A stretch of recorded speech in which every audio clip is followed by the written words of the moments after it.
Imagine this. It is the 23rd of March, 2023, and you have just achieved one of the biggest goals in your young life so far. At just 25 years old, you have achieved the goal of bringing the issue of national responsibility for climate justice in front of the biggest international court, the International Court of Justice. When you first received the news, you were ecstatic. A major project of yours had finally showed success. Your name? Aoife Fleming. And this win that you're currently celebrating is not just random coincidence.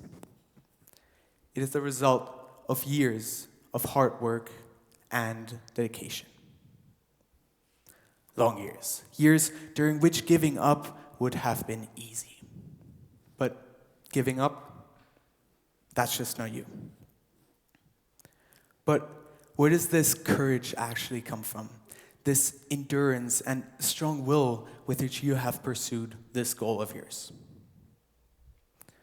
To answer this, we will take a deeper look at your early education, the very element in your life that has shaped you to become like this. You attended the United World Colleges, a group of international boarding schools based on the principles of Kurt Hahn. Hahn believed societies do not falter because people lack intelligence, but because they lack initiative, judgment, and trust in one another. In 1920, he founded Schloss Salem to test a simple idea.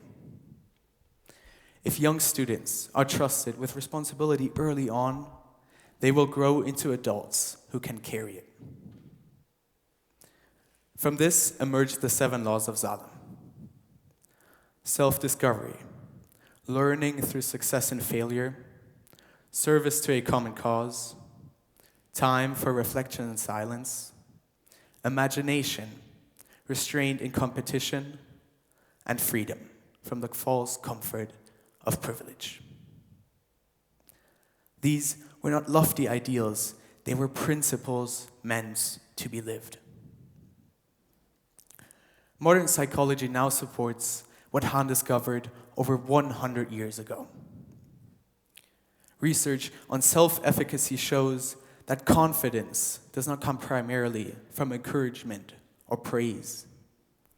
It develops most strongly through mastery experience, well, by doing difficult things and discovering, I can handle this. This insight lies at the heart of the Schloss Salem, which you all attend. Every student completes a compulsory service in fire brigade, emergency response, disaster relief, or social care. Salem's fire brigade, accredited since 1952, responds to real emergencies. On Lake Constance, students train to be junior maritime rescuers, entrusted with responsibility that is genuine and consequential. This is not just symbolic service. It is education through responsibility. Now, consider resilience. Hahn's principles put a strong emphasis on self-discovery through manageable challenges. These challenges are handled by the students themselves, without intervention by teachers or other authorities. Training that combines challenge with skill building improves performance and decision-making under pressure. This concept is widely used in fields ranging from aviation to elite sports to emergency response. The concept of resilience is also strongly tied to the next educational element Hahn believed to be crucial.